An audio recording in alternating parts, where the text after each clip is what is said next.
예, 양자정보연구지원센터 그리고 이용큐가 함께하는 멘토링 프로그램 발표에 오신 여러분들을 환영합니다. 오늘은 세 팀이 발표를 해주실 거고요. 첫 번째 팀은 퀀텀 스윙 팀입니다. And Queen Problem with VQE라는 주제로 발표를 해주시겠습니다. 화면 공유 부탁드리겠습니다.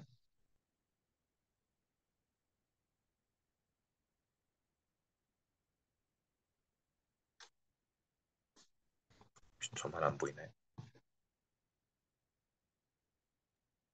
혹시 화면 보이시나요? 예, 잘 보입니다. 예, 준비되시면 시작해 주시면 감사드리겠습니다.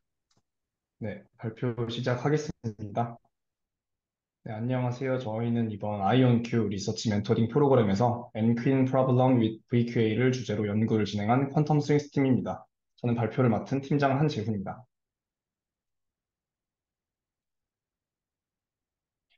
발표 순서는 화면에 보이시는 대로 저희 팀에 대한 간략한 소개, 그리고 저희가 풀고자 하는 Nqueen 문제와 VQA에 대한 간략한 설명, 그 후 저희가 시도했던 방법들과 결과, 그리고 결과에 대한 분석을 설명드리고 앞으로의 연구 방향에 대한 저희의 생각을 발표한 후 마치겠습니다. 그럼 먼저 간단하게 저희 팀에 대해 소개를 해드리겠습니다. 저희는 5명의 학부생으로 이루어진 퀀텀 스윙스 팀으로 VQA 프로젝트를 경험해본 팀원부터 양자 알고리즘의 기초 정도까지만 학습이 된 팀원까지 다양한 스펙트럼의 학생들이 이룬 팀입니다. 저희는 지난 약 8개월간 양자 알고리즘 스터디를 함께 해왔는데요.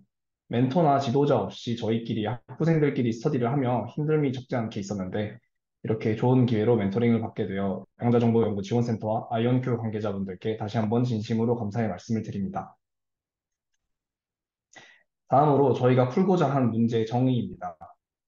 엔퀸 문제와 같은 알고리즘 문제의 경우 사소한 정의의 차이에 따라 접근 방식이나 문제 자체의 아이덴티티가 달라질 수 있어서 저희가 프로젝트를 진행하면서도 문제에 대한 정의를 확실히 할 필요가 있었습니다. 네, 엔퀸 문제는 워낙 유명한 문제죠. 많은 분들이 아시다시피 n by n 체스판이 있으면 그 위에 n개의 퀸을 위치시키는 문제입니다. 하지만 이때 상하 좌우 그리고 대각선으로 모두 이동이 가능한 퀸이 다른 어떤 퀸들과도 서로 공격할 수 없는 위치에 존재해야 한다는 것이 이 문제의 핵심입니다. 이 문제는 보존 알고리즘으로 접근하는 경우 NP 하드 문제에 속함이 알려져 있는데 단순하게 텅 빈 체스판에 퀸을 조건에 맞게 배치하는 것은 NP 하드 문제는 아니고 지금 체스판에 퀸이 일부 이렇게 놓여져 있는데 나머지 퀸을 어디에 놓을 것이냐 그 경우를 찾는 문제가 NP 하드 문제라고 합니다. 실제로 n퀸 문제를 고전 알고리즘으로 접근한 화면의 그래프를 보시면 아무런 퀸도 놓여있지 않은 경우보다 일부의 퀸이 이미 놓여져 있는 상태에서 그 상태에서 그 가능한 경우를 찾는 게 실행 시간이 더 빠르게 증가하는 것을 확인하실 수가 있습니다. 네, n퀸 문제는 위성통신에서 각 위성이 서로의 통신을 방해하지 않는 조건을 지키면서 위치를 배치하는 실제 사례에도 적용되는 바가 있어 알고리즘적으로도 그리고 실용적으로도 의미가 있는 문제입니다. 그리하여 저희는 체스판에 일부 퀸들이 놓여져 있는 상태에서 나머지 퀸들을 어디에 배치할 것인가 하는 NP 하드에 해당하는 n퀸 문제를 VQA로 해결해 보자는 아이디어로 프로젝트를 시작하게 되었습니다. VQA에 대해 잘 알고 계시겠지만 혹시 생소하신 분들을 위해 설명을 드리자면 VQA는 Variational Quantum Algorithm의 약자로 양자 머신러닝 기법 중 하나입니다. 주어진 문제 상황을 양자 데이터로 인코딩하고 안사츠라고 부르는 Parameterized Quantum Circuit을 통해 만들어진 퀀텀 스테이트를 코스트 펑션에 넣어 그 값을 줄이도록 클래시컬 옵티마이저를 통해 파라미터 퀀텀 서킷의 파라미터들을 옵티마이즈하는 알고리즘입니다. 그렇다면 n퀸 문제를 VQA로 풀기 위해서는 먼저 첫 번째, 주어진 문제 상황을 양자 데이터로 인코딩해야 될 것이고, 그리고 두 번째, 퀀텀 스테이트가 의미하는 바에 따라 코스트 펑션을 지정해 주어야 할 것입니다. 그리하여 먼저 저희가 프로젝트 초기에 떠올린 데이터 인코딩 방식들입니다. 첫 번째 데이터 인코딩 방식은 베이시스 인코딩 방식인데요. 체스 보드의 모든 셀을 큐빗으로 인코딩하는 방식입니다. 간단하게 현재 4번과 13번 셀에 퀸이 배치되어 있는 상황이라면 4번 큐빗과 13번 큐빗을 0 스테이트에서 1 스테이트로 변경해주는 단순한 방식입니다.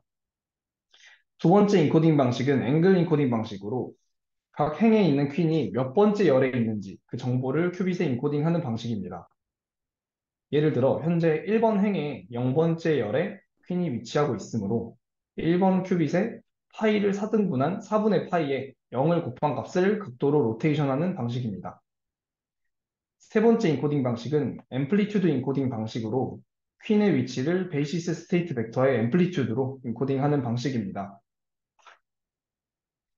다들 느끼셨으리라 생각되는데요. 지금까지 살펴본 각 인코딩 방식은 체스보드가 n by n일 때 화면에 보이는 수치와 같은 큐빗 개수가 필요하다는 차이점이 있습니다. 당연히 베이시스 인코딩 방식이 가장 많은 큐빗을 필요로 해서 비효율적이고 앵글 인코딩이나 앰플리튜드 인코딩 방식으로 이 문제를 상황을 인코딩하는 것이 죄송합니다. 인코딩하는 것이 큐빗 수를 합리적으로 줄일 수 있으리라 기대되어 연구를 진행하고자 했습니다.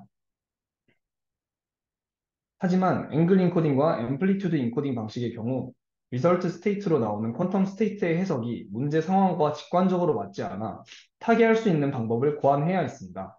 이 두 방식을 활용한 다른 연구 사례를 여러 확인해 본 결과 예컨대 앵글 인코딩 방식은 이미지 클래시피케이션과 같은 분류 문제에 주로 사용된다는 것을 확인하였고 따라서 엔퀸 문제와는 맞지 않다는 판단을 하고 베이시스 인코딩 방식으로 프로젝트를 진행하게 되었습니다.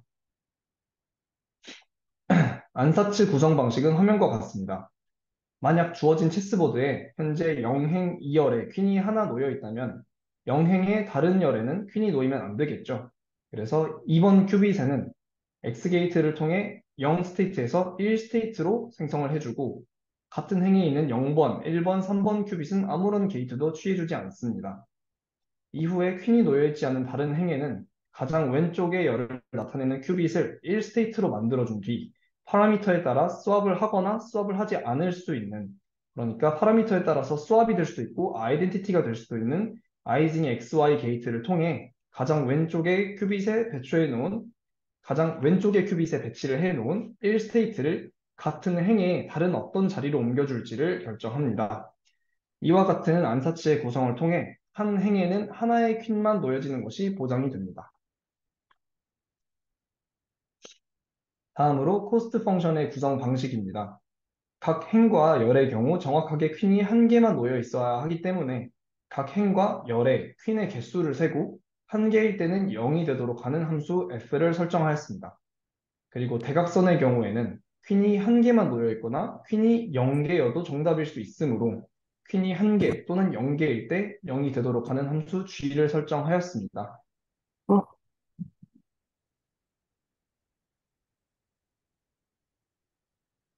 네, 이러한 방식으로 코스트 펑션과 안사치를 구성하여 옵티마이즈를 한 결과 로컬 시뮬레이터에서 실행하여 좋은 결과가 나옴을 확인하였고 IonQ 리얼 백엔드에서도 실행한 결과가 노이즈가 작동하긴 했지만 노이즈가 작용을 하긴 했지만 정답을 반환함을 확인하였습니다. 지금까지 사용한 메소드가 그 방식과 방향이 맞아 4x4의 체스보드일 때 결과를 잘 내기는 하였지만 5x5로 체스보드를 확장시키니 연산량이 많은 탓에 작동을 하지 않았습니다. 이에 저희는 이에 저희는 큐빗 수를 줄이면서도 큐빗 스테이트의 해석이 용이한 뉴 메소드를 생각해내게 되었습니다. 뉴 메소드는 한 행을 큐빗으로 매핑하는 방식인데요. 예컨대 4x4 체스보드의 경우 한 행에는 4개의 셀이 있을 것이고 4개의 셀을 표현하기 위해서는 2개의 큐빗이 필요하겠죠. 따라서 2개의 큐빗을 통해 한 행에 퀸이 어디에 있는지를 표현할 수 있고 이를 비어있는 행에 empty row에 전부 적용하는 방식입니다. 뉴메소드에서의 안사치 구성 방식은 간단합니다. 예컨대 화면과 같이 체스보드에 한 개의 퀸이 0번째 행, 2번째 열에 놓여져 있다면 3개의 행이 비어있게 되죠. 이때 한 행을 표현하기 위해 2개의 큐빗이 필요하므로 총 6개의 큐빗을 통해 비어있는 3개의 행의 상태를 표현할 수 있습니다. 따라서 오른쪽 회로와 같이 제너럴한 유니터리를 생성해주면 안사츠가 출력하는 퀀텀 스테이트를 통해 비어있는 행의 퀸의 인덱스로 저희가 이해를 할 수 있었습니다. 뉴 메소드의 코스트 펑션은 오리지널 메소드의 코스트 펑션과 동일하게 안사치의 출력을 통해 알게 된 볼드의 행열, 대각선을 체크하는 일을 하도록 똑같이 구성하였습니다. 이러한 방식으로 코스트 펑션과 안사치를 구성하여 옵티마이즈를 해본 결과 로컬 시뮬레이터에서 실행하여 좋은 결과가 나온다는 것을 확인하였고, 이번에는 체스보드의 사이즈, 그러니까 n by n을 4 by 4에서 5 by 5, 6 by 6으로 증가하였을 때도 결과값이 잘 나옴을 확인할 수 있었습니다. 지금까지 살펴본 저희의 시도에서 이번 프로젝트를 통해 데이터 인코딩을 하는 방식이 양자 머신러닝의 과정에 지대한 영향을 미친다는 것을 알 수 있었습니다. 마지막으로 further study입니다. 짧은 시간 내에 VQA를 통해 문제를 푸는 것에 집중했던 까닭에 수학적인 분석을 차치하고 있었던 것을 인지하여 이 부분을 놓치지 않고 앞으로 더 분석하고자 합니다. 그리하여 앞으로 남겨둔 further study 사항은 화면에 보이시는 것과 같습니다. 먼저 큐빗 수가 줄어들었는데 왜 연산량이 줄어드는지, 사실 직관적으로는 당연해 보이지만 실행 과정에서 저희가 오리지널 메소드와 뉴 메소드 사이에 크리티컬하게 작용한 부분이기 때문에 큐빗 수와 연산량 사이에 수학적인 분석이 필요하다고 생각했습니다. 두 번째, 또한 이 문제가 알고리즘적으로 중요한 NP 문제인 만큼 클래시컬 알고리즘과의 차이 그리고 장단점을 분석할 필요가 있다고 생각합니다. 그리고 세 번째, VQA로 접근하는 방법이 아닌 모든 스테이트를 중첩시켜서 그로버 알고리즘에 적용할 수 있는지에 대해서 저희끼리 회의할 때 아이디어가 나왔었는데 이에 관한 가능 여부도 확인하고자 합니다. 마지막으로 n이 증가함과 동시에 로컬 미니멈에 빠지는 문제가 간혹 발생을 하는데 이를 해결할 방식을 연구해야 합니다. 이상으로 발표를 마치겠습니다. 발표 들어주셔서 감사합니다. 네, 좋은 발표 감사드립니다. 혹시 코멘트나 질문 있으시면 해주시면 감사드리겠고요. 국문이나 영문 다 가능합니다. Any questions from mentors?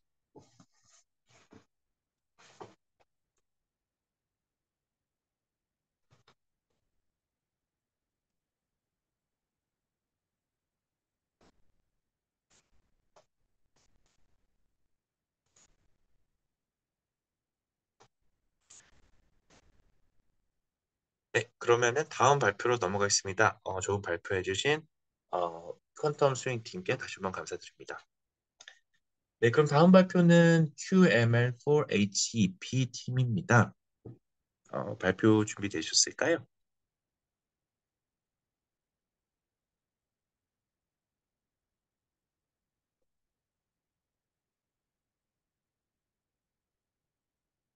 예, 화면 공유 잘 되고 있습니다. 목소리는 안 들리는데 혹시 말씀하고 계신 걸까요? 들리실까요? 예, 잘 들립니다. 네. 예, 그러면은 그 다음 두 번째 팀 발표 바로 시작하도록 하겠습니다. 간단히 자기소개해 주시고 발표 시작해 주시면 감사드리겠습니다. Yeah, hi, I'm Michani from QML for HEP team. First of all, thank you for giving me a good opportunity to join the mentoring program. Let's start my presentation. So before starting our presentation, this is our team members, our leader Kayan Pa, and me, two professors who major research area are particle physics. And our mentor was Evgeny. Thank you for doing the mentoring. So our big goal and interest is implementing integration in high-dimensional phase space in precise numerical method. Since we use a lot of complicated integrals, here are some examples where we use complicated integrals. One is calculating the cross-section from the scattering process, and the other is calculating the differential distribution for an observable. It is hard to calculate them, and these days we use the machine learning for calculate the complicated integrals. And what we want is, as quantum computing develops, and Feynman said, we need a quantum computer to simulate some quantum. We try to implement it to the quantum computer. During the mentoring, we first want to implement the integral method with the variational quantum circuit. As we can make the quantum circuit parameterized, we regard the parameter as a variable of a function and want to make the integral. Here are the reference paper, and the first paper was the main idea of the project. Maybe it will be showed later, the slides. Before we do the integral, we first decide the quantum circuit model. There was a popular method in quantum machine learning, data re-uploading method. The method gives us the idea how to implement the variables of a function to the quantum circuit. We upload the variable value for each layer of the circuit, where the layer will be a set of parameterized unitary gates. They show two methods how to unload the values in. And we checked the results here with a single qubit. The program was shown in the paper to classify a subcode problem. Checking the result, we could confirm that the compressed scheme gives a better result for classifying, and putting more layers gives some more preciseness. Also, because of the universal approximation theorem, it was reasonable to use the compressed scheme how to unload the data. So we decided to use the compressed scheme for our model construction. And further, we test the more complicated example of square classifier with using multi-qubits and checked it is possible to expand the qubits for solving the problem. And getting hope to using more qubits gives some benefits of it. However, there was a point to check as we reproduced the results and test some other example. They showed wavy lines nearby the boundary, and we could check the reason in the next slides. As we use VQC model, the data are implemented in Fourier transformation, and there was a paper about it.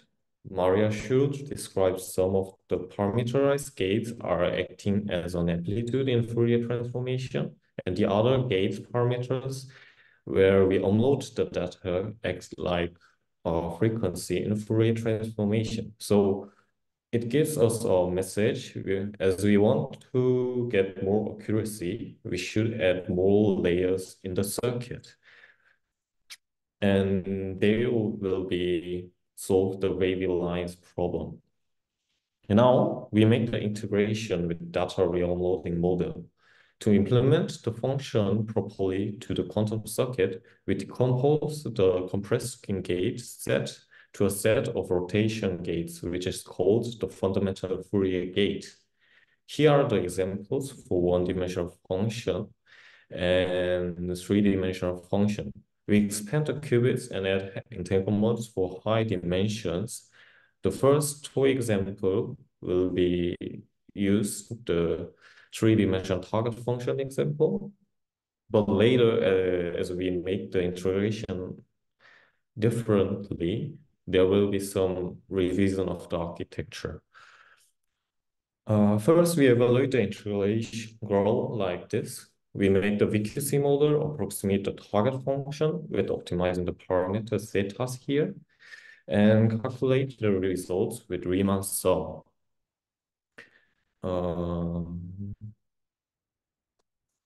We reproduce the toy example, which is shown in the paper, and got good results with the first method, but it took too many times.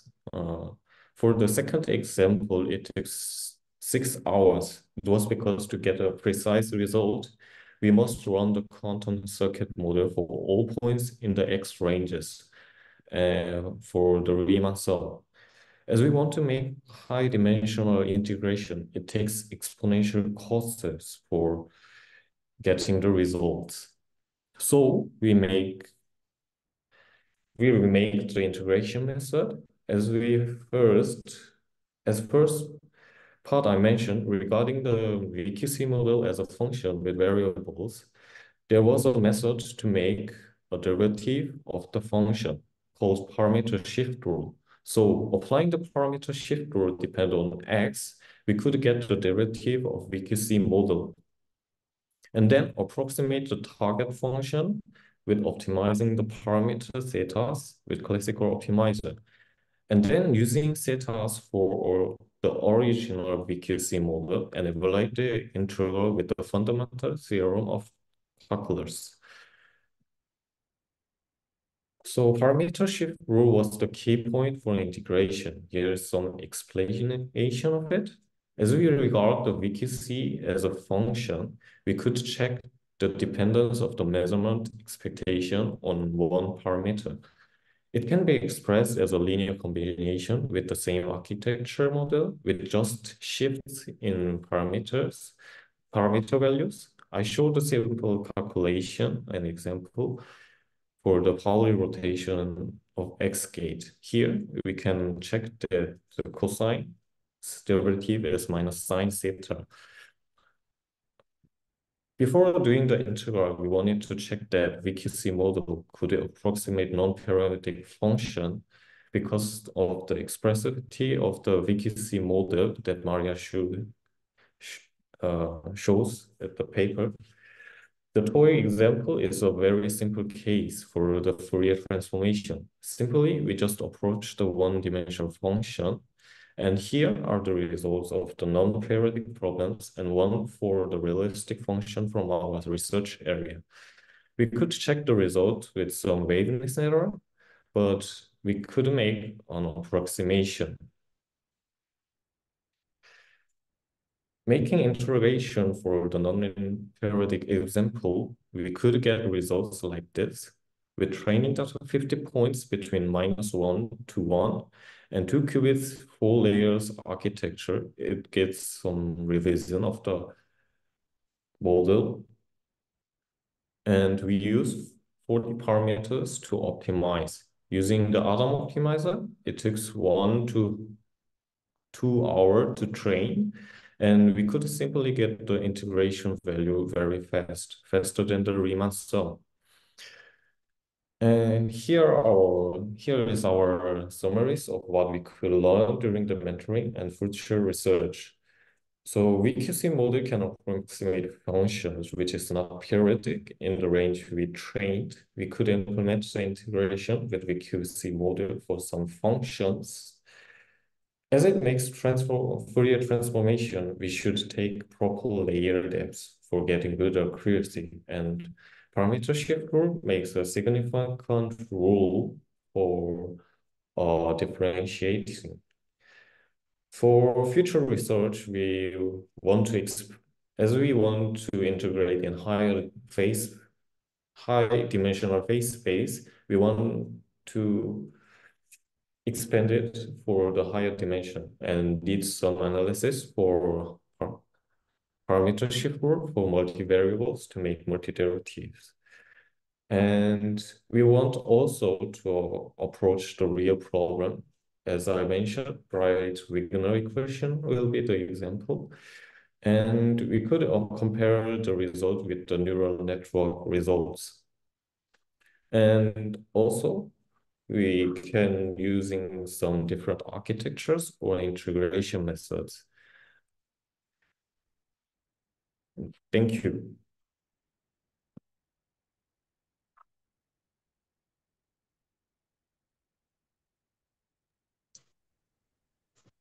네, 좋은 발표 감사합니다. 질문 있으시면 해주시면 감사드리겠습니다. Hi, so nice talk. So can you explain why you didn't apply this to the IonQ?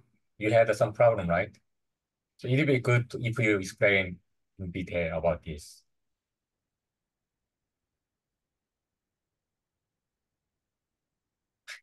그 IonQ를 이제 했는데 좀 약간 문제가 있었잖아요. 그래서 네. 우리가 이제 시뮬레이션을 했는데 IonQ를 했을 때 발생했던, 그러니까 우리가 저기 그 페니레인하고 저기 퀴즈키 썼는데 페니레인 써서 했는데 IonQ에서 그 우리가 컬했을 때 안 된 이유가 있잖아요. 그게 어떤 부분에서 잘 안 됐는지 그거를 좀 얘기해주면 도움이 될 것 같은데.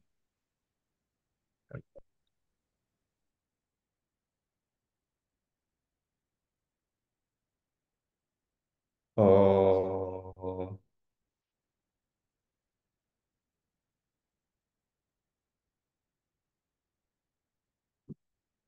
so our leader Kayan tries the experiment. Maybe Kayan can explain the reason, I think. Yeah, actually, I didn't know the reason why it didn't work. Yeah, actually, we tried the IonQ simulator first. It works well, but for real QPU, we faced some error because I think we used the penny lane, so we are trying to use the cascade instead of penny So do you lane. remember what kind of a error that you got? Chop failed. Just fail? Yeah. Yeah, Any I will more ask. specific? I will contact to uh, the center first. Okay. Was it like a job submission error or didn't match the simulator results? No, we just failed the job itself. On Okay. the we can check the some status in the web page, right? In some job list. At that state show the status failed. Yeah. So you said that the IonQ simulator worked, but Yeah. IonQ real core doesn't work. Yeah, right. Harmonic doesn't work. Didn't work. Yeah. Um, I don't know if Evgeny can talk. I think he may be traveling. Let me see. Yeah, he's now in here, but I think he cannot speak. Yeah, Evgeny, we can maybe chat and figure out. You and I can talk and see. I'm sure you would have, helped them with their code, and we can see if maybe why it failed, if it was maybe something outdated with the penny lane integration, or if the system was down when you submitted the job. We'd have to look at that. I was wondering if I could ask a question as well. Yes. So for background, you said you wanted to approximate the Wigner form. I don't remember what the name of the other author was, and that was to approximate the cross section. For what particles is this a cross section for? You mean this line, the cross section here? If you go, so sorry, can you go? There was a slide that you were approximating simple functions, and then you said ultimately you wanted to approximate the Bright-Wigner equation. And so what, is this, where does this equation apply?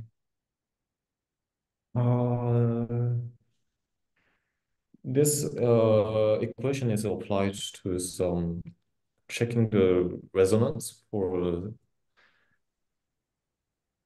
some energy values. So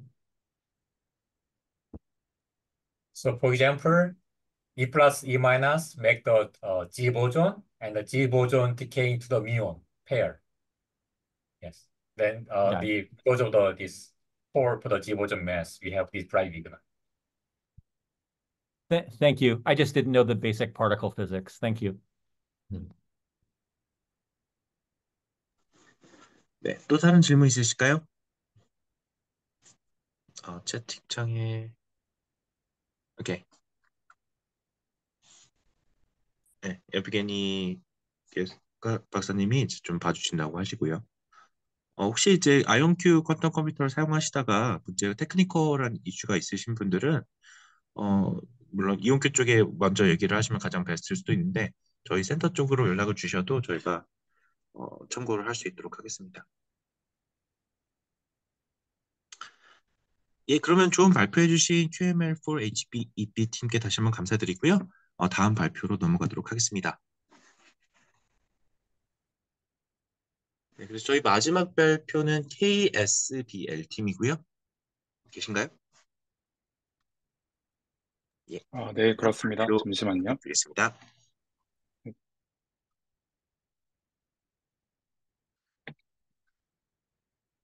Hello, my name is Sung Ji-seok. I'm an undergraduate student in Chungang University, majoring physics. Our team consists of Kang Hyung-gu and Lee Jung-woo from KAIST, and Sang-gyu from University of Seoul. We have been mentored by Dr. Luneng Zhao, and our presentation will be about the performance of variational quantum neural hybrid eigensolver and shallow parameterized quantum circuit and its interpretation. Our contents are composed as follows. We first want to briefly introduce the variational quantum eigensolver. The variational quantum eigensolver is a hybrid quantum classical algorithm designed to find the ground state energy of a quantum system. This hybrid quantum classical scheme can reduce the quantum hardware resource requirement for solving given tasks. By variational principle, we guarantee that the expectation value of the Hamiltonian H in any trial wave function, in other words, ansatz, is always greater or equal to the ground state energy of the Hamiltonian. In most of the cases, the expectation value of the Hamiltonian is calculated separately because it can be decomposed. The expectation value of the decomposed Hamiltonian is summed together as CPU to get the energy of H. Then the parameters are adjusted to minimize the energy. For the variational quantum neural hybrid eigensolver, VQNHE, we have studied in this mentoring program, operates within a hybrid framework that integrates a VQE and a classical neural network. It is developed to enhance the quantum circuit ansatz by classically post-processing the neural network. This figure is the slide in the this figure in the slide is the schematic workflow for the VQNHE. The quantum component, which is the parameterized quantum circuit, is responsible for preparing the quantum states and measuring observables, while the classical component, the neural network, performs non-unitary post-processing of the measurement outcomes. We will take a look into the VQNHE method in depth. We start by defining the neural network we have mentioned before as the non-unitary post-processing operator F in equation 3. The reason that we define equation 4 is to say that not only the PQC, but also the neural network combined is an ansatz as a whole. The expectation value of the Hamiltonian for VQNHE is described as equation 5. We would like to minimize this value in order to calculate the ground state energy of the Hamiltonian. We can see that from equations 7 and 8, calculating the expectation value of the VQNHE method is quite simple for a case where the Hamiltonian only contains Pauli Z and I. To obtain the numerator of equation 6, you only sum up the multiplication of the probability of the spin, eigenvalue of the spin state, and the square of the output of the neural network corresponding to the spin state. This is because its PQC measurements for the Hamiltonian are made based on the computational basis. However, the challenge arises when the Hamiltonian contains Pauli X and Y components, which don't share the same basis with the computational basis. In order to resolve this, we label one of the qubits that are attached with the X or Y gate as the star qubit. The S tilde denotes the measured bit strings with flip bits on which X and Y gates are applied, but not on the star qubit.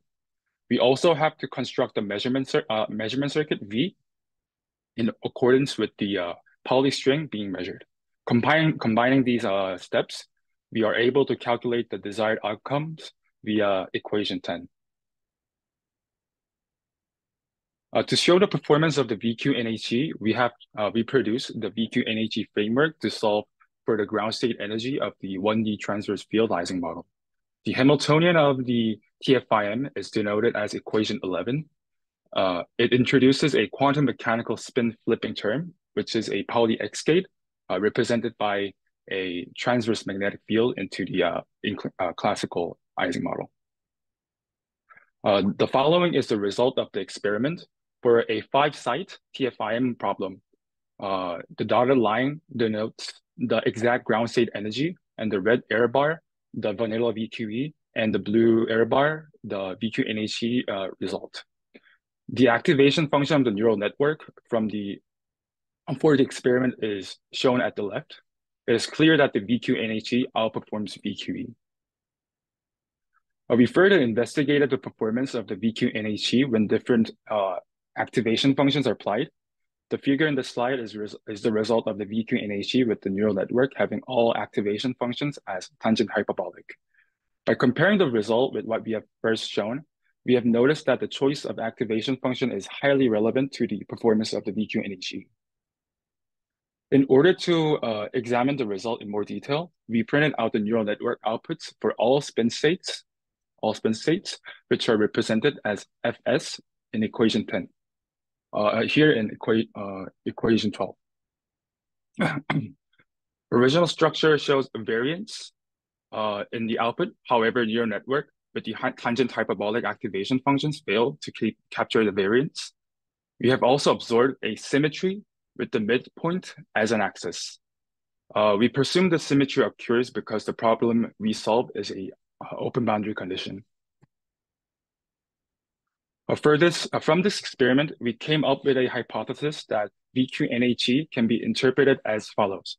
The VQE component provides the spin state necessary to solve the problem from the 2 to the n search space.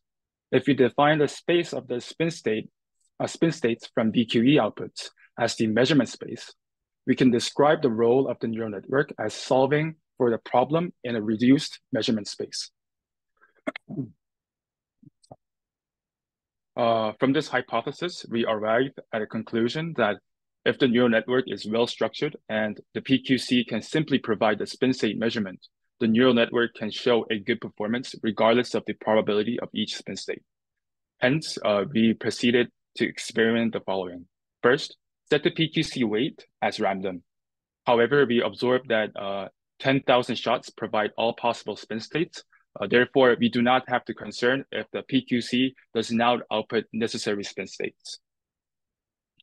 Check the performance of the VQ-NHE with untrained PQC and solely using the neural network for learning the weights. The figure is the result of the experiment. Compared to the result of the pre-trained VQE and VQ-NHE, the performance difference between the untrained VQE and our experiment was greater than the VQ-NHE. So our experiment was greater, but the VQ-NHE was not able to provide the ground state energy as close to the exact solution. So what I want to say is that the performance between VQE and the VQ-NHE differs significantly. However, both aren't close enough to the exact solution to say that they have solved the problem. In order to understand this phenomenon, we have come up with a simple calculation of equation 10 with a simple 2-qubit system.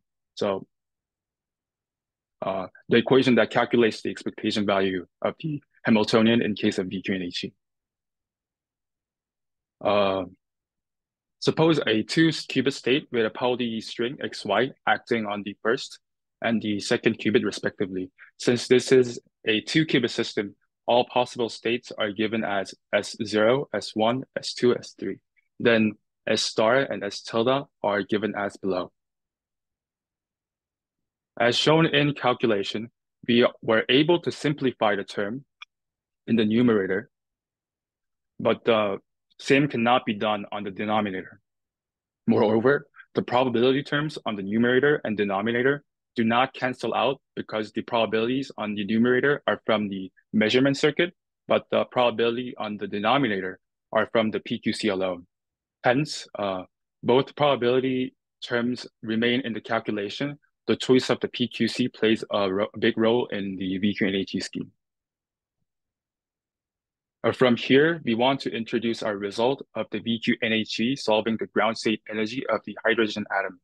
We first found out that the PQC demonstrates varied performance in solving the ground state energy.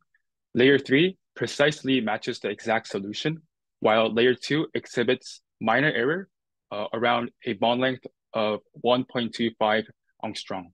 Therefore, we wanted to see if the VQ-NHE can correct this error, which can be interpreted as the VQ-NHE improving the performance of the shallow PQC. When applied to a 2-layer VQ-NHE, the errors are shorter at shorter bond length are slightly corrected, but as the bond length increases, the energy values begin to diverge. So we have also zoomed this result over here. So you can see that the VQ NHE applied to the two-layer PQC is slightly below the VQE, vanilla VQ with two layers. However, it had diverged at the tail of the bone length.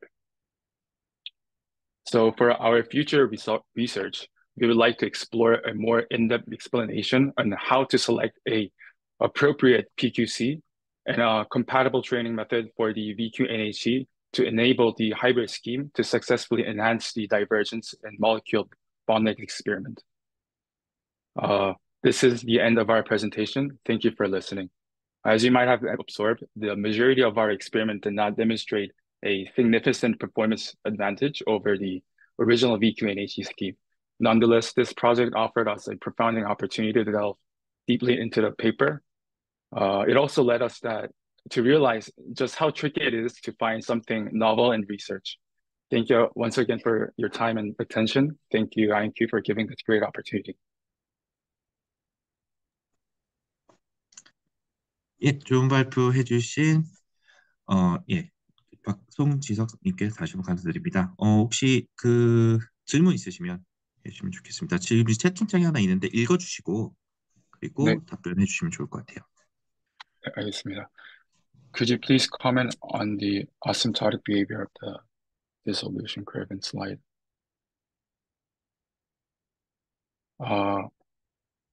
Can you explain what a asymptotic behavior here in this paper, in this figure? Dissociated.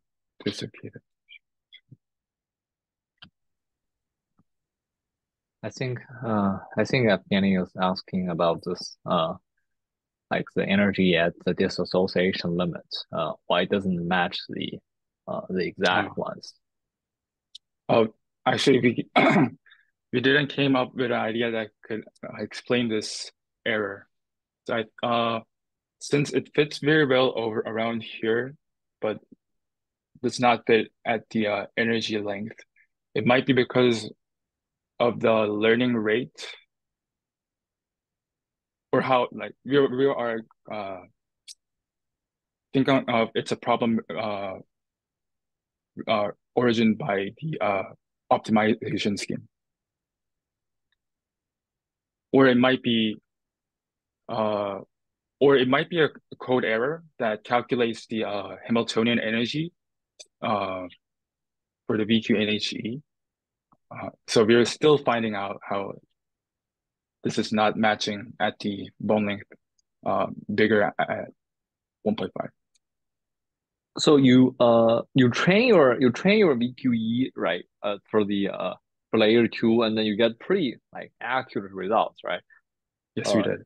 Say at bond length being 4, and then you start to train like this neural network layer on top of an already trained VQE, right? Yes. And in this case, like because the VQE itself is already like pretty exact, so the neural network like really shouldn't do anything. Like it shouldn't make things worse, right? There's a little room for further improvements, but it certainly wouldn't make things worse. But what you will see is that like but how do you initialize neural network? You initialize from like random parameters? Yes, we did. We initialized it from random. Yes, random from 0 to 1. And yeah, okay. So then I think this is like one reason that you see this behavior is like the neural network is stuck at some local minimum, and it's not just it doesn't it failed to find the actual minimum. So then to figure this out, do we have to change the learning rate?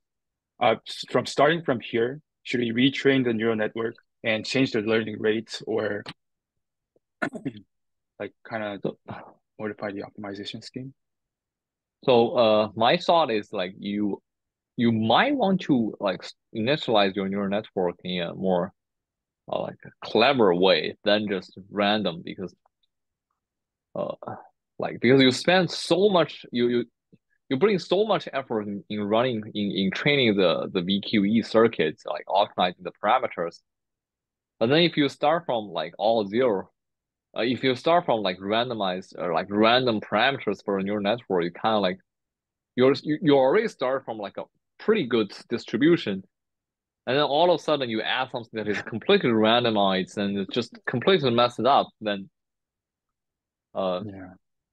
right, so like does the neural network like can you initialize or design the neural network in a way that you know that if you initialize at certain parameters, say like if I initialize the neural network from all zero parameters, it acts as identity to the VQE circuit, so it shouldn't change anything if you start from certain parameters, and then it can like instead of like starting from something that's random, like I presumably would completely mess up the energy, right? The energy would start from really high up, and then trying to optimize a way back to the solution that the VQE has already founded, right?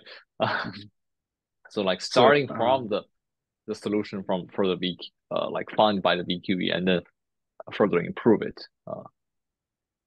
Oh yeah, we didn't realize that like if you initialize the parameter all to zero, it will act as a identity matrix.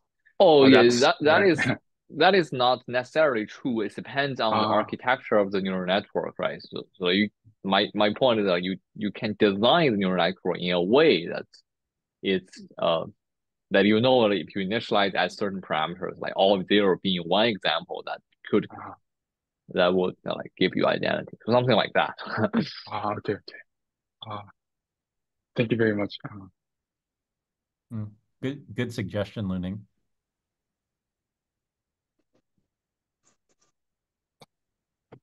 네, 또 다른 혹시 질문 있으실까요? Any other questions?